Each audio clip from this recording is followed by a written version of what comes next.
No había planeado quedarme hasta tarde por aquellos lares, pero las circunstancias hicieron necesario tomar la ruta 163 en plena noche. La ruta me llevaba a través del famoso Monument Valley, y aunque había estado allí de día muchas veces, este viaje prometía ser una experiencia diferente. La luz de la luna, las sombras ondulantes de las rocas rojas y la ausencia total de coches en dirección contraria. Me desvié por la carretera 163, cerca de la pequeña ciudad de Mexican Hat, con la esperanza de llegar a la frontera de Arizona en un par de horas. La temperatura había bajado, el aire era pesado y el paisaje, que durante el día parecía impresionante, era ahora inquietante, como si el propio valle acechara, vigilando cada metro de mi trayecto. Los acantilados y las agujas monolíticas, cuyos contornos suelen deleitar a los turistas, parecían gigantes hoscos en la oscuridad, congelados en un juicio silencioso sobre los viajeros nocturnos. Caminé a poca velocidad, porque el camino, aunque casi recto, me hacía ser precavido. Había giros o descensos repentinos. No me sentía extremadamente cansado, pero tenía la sensación de que la sombra de alguien se movía siempre por el retrovisor. Un par de veces incluso me di la vuelta bruscamente, creyendo notar movimiento, pero nadie me seguía. A las 2 de la madrugada, la luna estaba alta. La tenue luz plateada cortaba la penumbra. En un momento dado, cuando la carretera pasaba junto a una formación rocosa especialmente imponente, distinguí una silueta junto a la carretera. No parecía un coyote ni ningún otro animal, más bien una figura humana envuelta en la penumbra. Seguramente ocurre que alguien está haciendo autostop o se ha quedado sin gasolina. Reduzco la velocidad casi hasta detenerme por completo y enciendo las luces largas para ver mejor. De repente, una figura se adelantó. Parecía un hombre, pero algo iba mal. Su torso se retorcía, como si se convulsionara de forma antinatural. Sentí un subidón de adrenalina y me pregunté si necesitaría ayuda, pero la alarma ya sonaba en mi cabeza. De repente, el cuerpo del hombre empezó a cambiar. La silueta se distorsionó y empezó a estirarse de forma espectacular. La piel de sus piernas se adelgazó y sus brazos desaparecieron como si se retrajeran. Incapaz de creer lo que veían mis ojos, observé cómo la criatura se transformaba literalmente en algo parecido a un coyote, solo que mucho más grande de lo habitual. Apareció un pelaje grisáceo en su lomo. Su cabeza se alargó, pero sus ojos seguían siendo tan humanos como siempre, llenos de un brillo siniestro que reflejaba la luz de la luna. En el mismo segundo, sentí un terror tan intenso que creí que podría gritar, pero era como si tuviera la voz atascada en la garganta. La criatura soltó un gruñido ahogado, y mi mano temblorosa pisó el acelerador. El coche se sacudió, cogiendo velocidad, pero el hombre lobo reaccionó al instante, saltando a la carretera y apuntando al capó. Las garras rozaron el metal. Di un volantazo a la izquierda, evitando milagrosamente la colisión. El coche daba tumbos, pero yo sujetaba el volante. Por el retrovisor vi a la criatura que me había seguido. Sus saltos eran terriblemente rápidos. Aparecía en los faros y luego desaparecía en la oscuridad. Era como si quisiera obligarme a caer en una zanja o dar la vuelta al coche. No podía acelerar demasiado porque las curvas de la carretera son peligrosas. Lo que me seguía no parecía notar en absoluto la velocidad. El viento aullaba a través de la ventanilla entreabierta y mi corazón latía más fuerte que el motor. La criatura me persiguió durante casi 1,5 kilómetros, desviándose de vez en cuando al carril contrario, donde se cruzaba con los faros, mostrando su feo rostro, colmillos como cuchillas y ojos con las pupilas contraídas por la rabia. Una visión aterradora. Me di cuenta de que no podía rendirme o moriría. Mientras pisaba el acelerador a fondo, seguí por la carretera. Unas cuantas curvas suaves en el tramo en el que la carretera 163 serpentea entre las colinas me dieron la oportunidad de alejarme. De repente, la criatura se quedó rezagada, desapareciendo en un oscuro hueco lateral. Nunca antes había experimentado un terror tan mudo. Seguí conduciendo, sin aminorar la marcha hasta llegar a la primera gasolinera cerca de Caineta, ya en Arizona. Allí aparqué en un solar iluminado, respirando agitadamente. Cuando entré en la tienda de la gasolinera, la gente vio mi aspecto pálido, pero nadie hizo preguntas. Quizá pensaron que solo era un viajero cansado. No pude contenerme y le dije al cajero que había visto un coyote gigante, con ojos humanos, abalanzándose sobre el coche. Se encogió de hombros, sin saber si creérselo o no. Parecía una locura, pero todo indicaba que no me lo estaba inventando. A la mañana siguiente, cuando mi pánico se había calmado un poco, empecé a preguntar a los lugareños, mencionando la extraña criatura de la carretera 163. Uno de los clientes de la gasolinera era un hombre con sombrero de vaquero y la cara moteada por el viento. Al oír mi pregunta, me aconsejó seriamente que hablara con la nación navajo. Estuve a punto de reírme, pero me contó que, según las leyendas de la tribu, hay chamanes especiales que pueden convertirse en bestias, los cambiapieles. Supuestamente, esta es la peor maldición de todas. Un chamán así puede adquirir el poder de una bestia, pero pierde su humanidad y se convierte en un demonio cruel y hambriento. Y todas las historias coincidían con mi observación. Un hombre que se convertía en coyote. Lanzaba un rugido y casi se abalanzaba sobre su víctima. En el pueblo de Keyenta, conocí el contacto de una familia navajo que fabrica artesanía. Fui a su tienda, aparentemente para comprar recuerdos, pero les conté lo que había pasado. La mujer mayor, al oír los detalles, se desvaneció, diciendo en voz baja: «Mejor olvídalo. Estas son tierras sagradas. Algunos somos protectores, pero los caminos oscuros a veces llevan a la perdición». Sus palabras me produjeron un escalofrío. Comprendí que no me lo contaría todo, pero el hecho de que no lo tachara de ficción no hizo sino confirmar la verdad. Al día siguiente salí del barrio, tratando de olvidar el breve pero aterrador encuentro.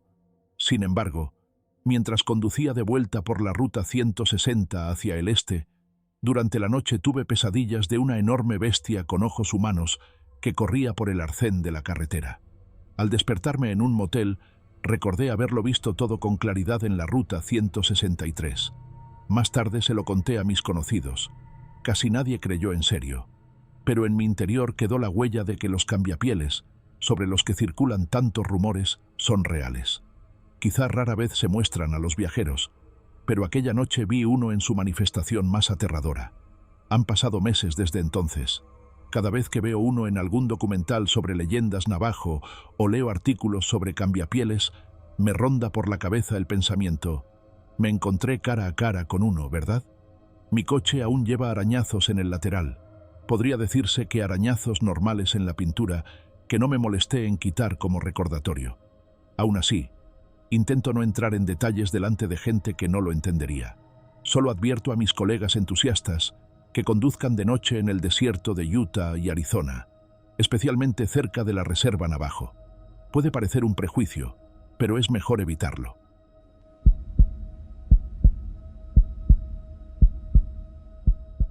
Nunca imaginé que una caminata rutinaria por las orillas del lago Superior, en Minnesota, se convertiría en la experiencia más espeluznante de mi vida. Mis amigos, Zach y Jake, y yo, llevábamos mucho tiempo planeando este viaje. Queríamos disfrutar de la escarpada belleza del norte de los Grandes Lagos, sentados alrededor de una hoguera por la noche, escuchando las olas chocar contra la orilla rocosa. Normalmente es un lugar tranquilo, y los turistas vienen a admirar la majestuosidad de una de las mayores masas de agua dulce de la Tierra. Pero en aquel viaje de noviembre, algo surgió de las profundidades del bosque para recordárnoslo. Esta región guarda un oscuro y antiguo secreto. Justo después del mediodía, aparcamos el coche en un camino forestal cerca de un pequeño arroyo. El viento nos helaba hasta los huesos, aunque no había nieve. Las últimas agujas amarillas crujían en las ramas de los pinos y el aire ya sugería una posible lluvia. Nos cargamos las mochilas al hombro y en las manos teníamos tiendas y provisiones para varios días. Decidimos acampar a una milla de la orilla, donde el bosque era más profundo.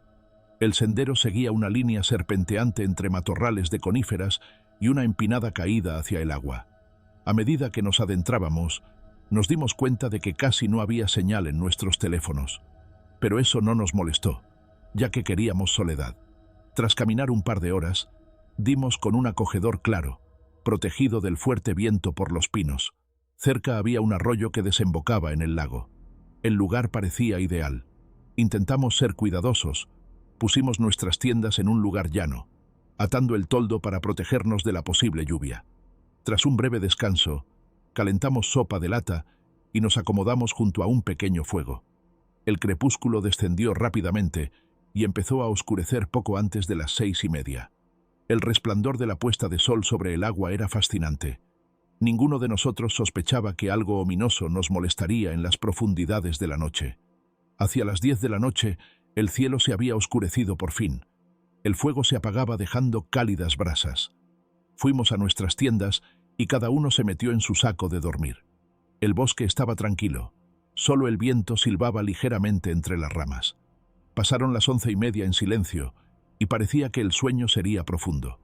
Pero casi a medianoche, nuestra paz se vio perturbada por un aullido sonoro y espeluznante que provenía del bosque.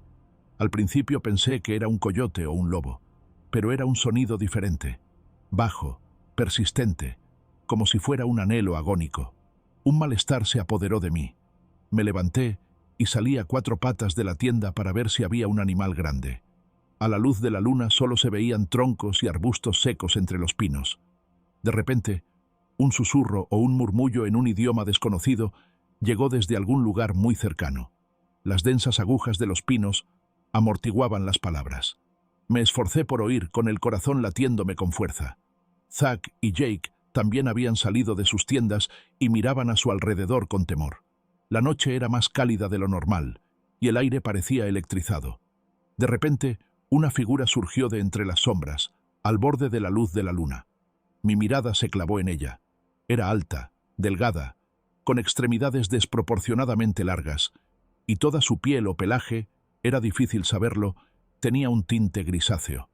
Los ojos de la criatura reflejaban intensamente la luz de la luna, brillando con un fulgor bestial.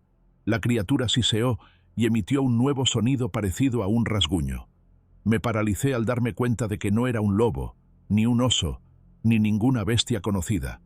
Al instante, olí la tierra húmeda y algo de carne mohosa, como si procediera de él. Un estupor silencioso se apoderó de nosotros.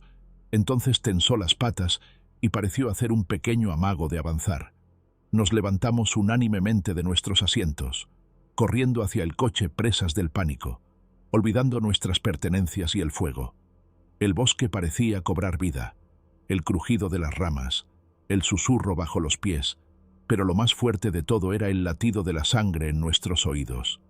Algo se movía casi en silencio detrás de nosotros, como si nos acechara o persiguiera, emitiendo un aullido grave que resultaba enloquecedor.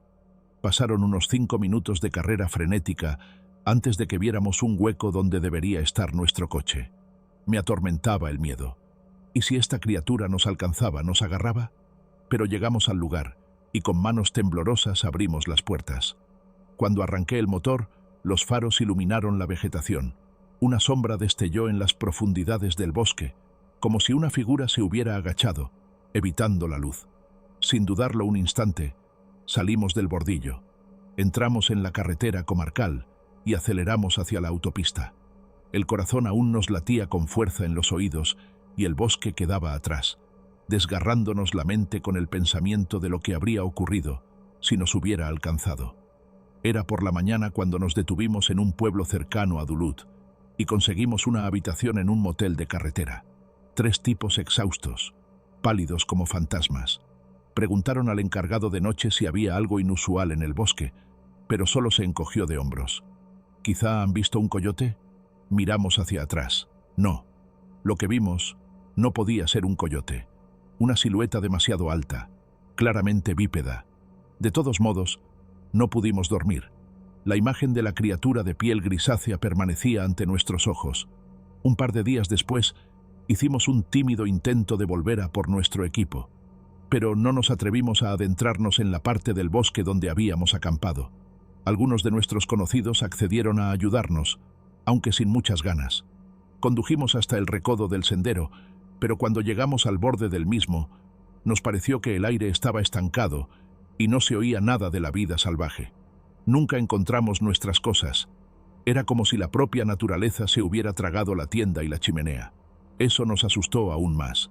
¿No podrían evaporarse nuestras cosas de acampada? Dándonos cuenta de que era mejor no seguir cavando, volvimos caminando confundidos. Más tarde, en un bar junto al lago, donde se reúnen los pescadores locales, Nos cruzamos con un anciano que llevaba una gorra con el emblema Ojibwe. Le preguntamos si había oído algo sobre la extraña criatura. Nos miró con dureza y dijo en un medio susurro: «Wendigo». Nos quedamos de piedra.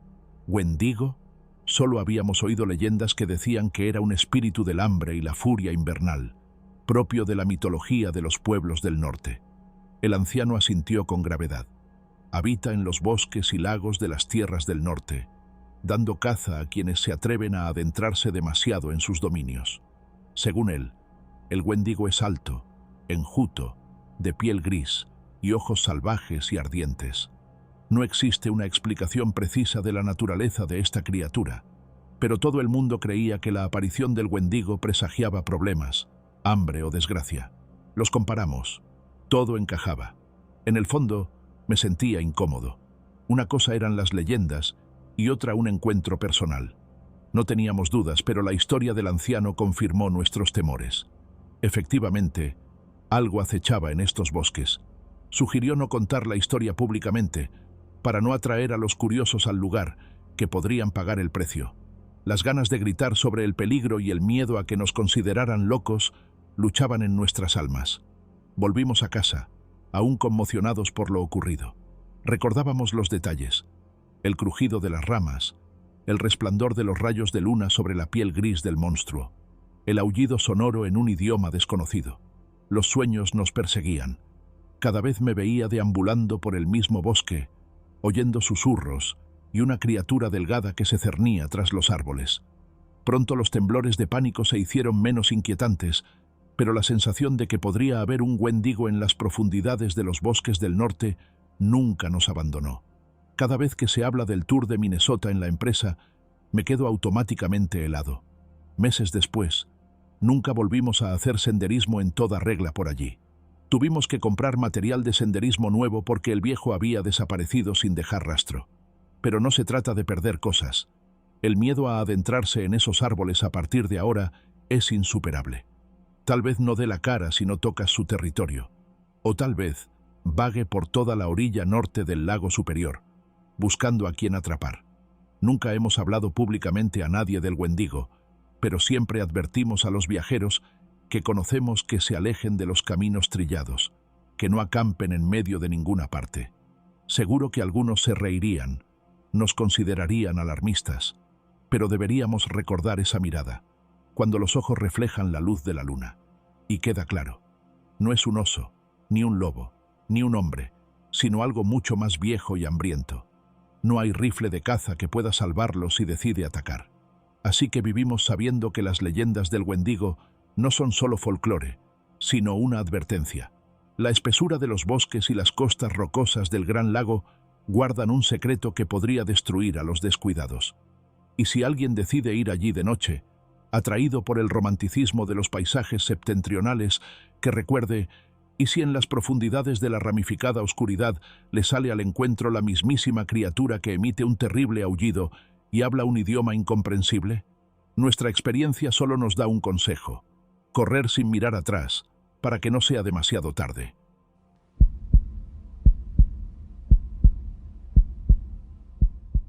Siempre me han gustado las salidas solitarias de caza y pensé que el bosque de Algonquin era el lugar perfecto para la soledad total.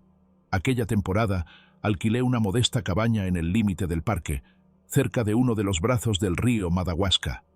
Durante el día deambulaba por los bosques, rastreando caza, y por las noches me acurrucaba al calor de la pequeña chimenea y leía periódicos viejos.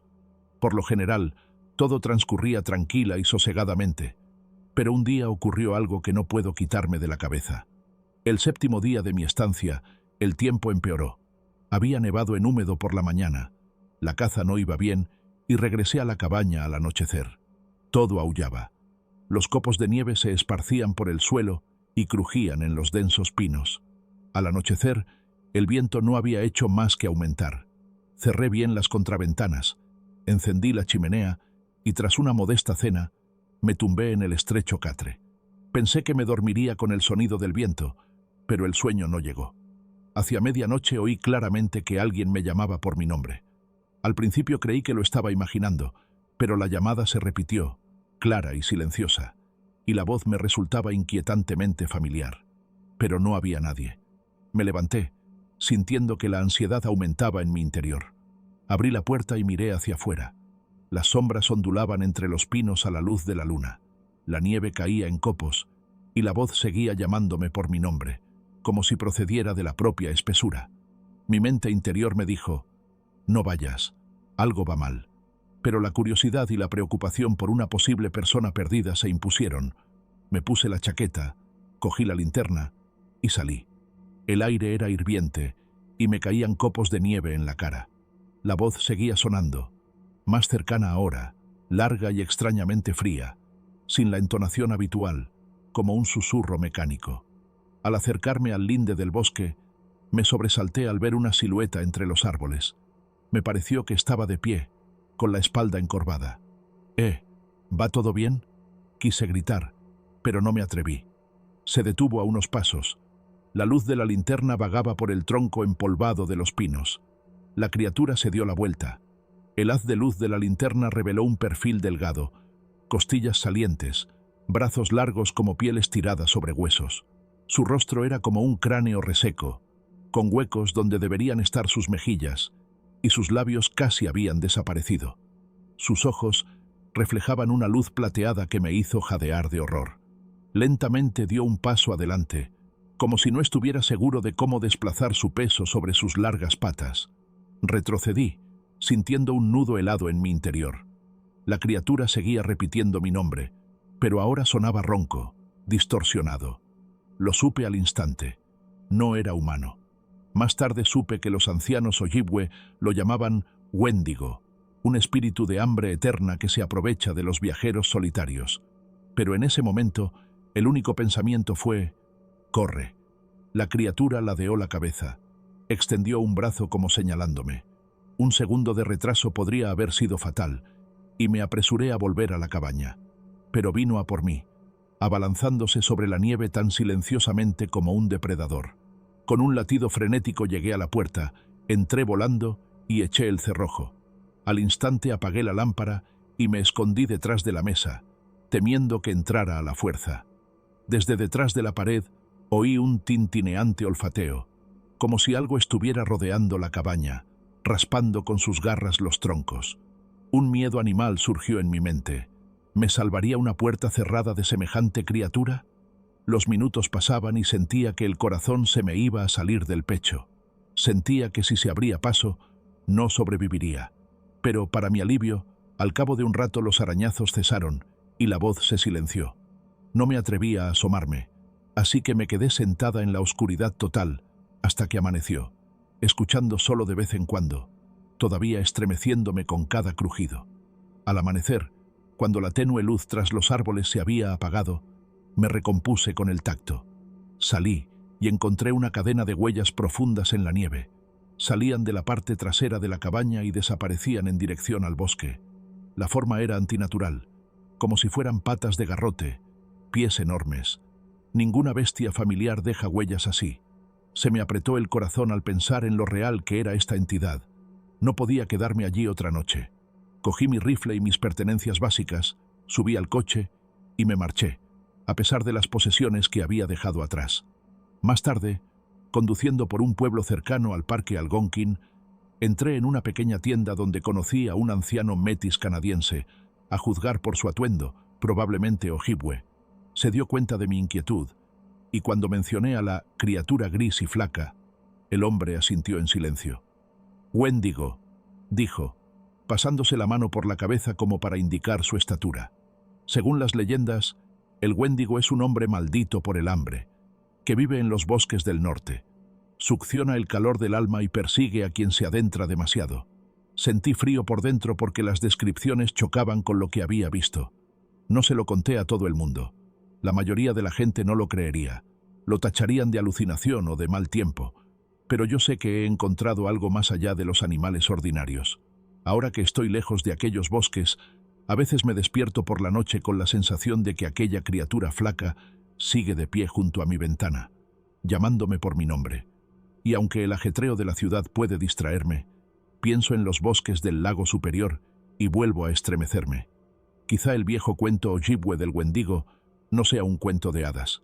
Y tuve la fatídica oportunidad de comprobar si había algo acechando en las profundidades de los bosques canadienses.